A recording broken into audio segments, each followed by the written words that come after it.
Hi, in this video I'll show you how to add a new user in team creation and activate the account successfully.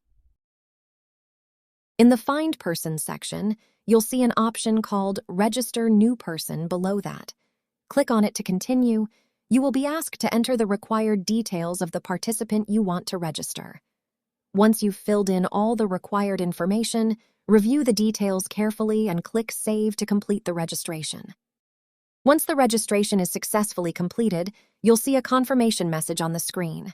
An activation email will then be sent to the email address you entered.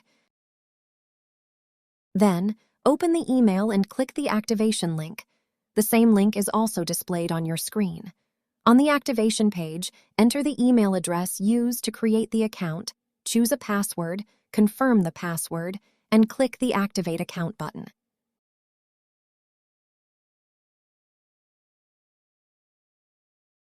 Then, a verification email will be sent to the registered email ID.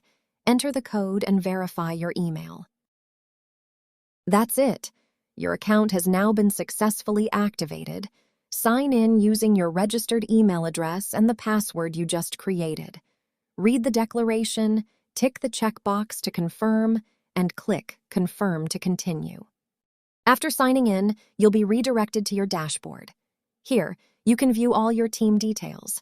In the top right corner, click on the icon and select Profile. Review your profile and fill in all the required details to complete your profile. Once you've completed your profile, review the information carefully and click Save to update your details. That's it. Your profile is now complete. Thank you for watching this tutorial. We hope you found it helpful.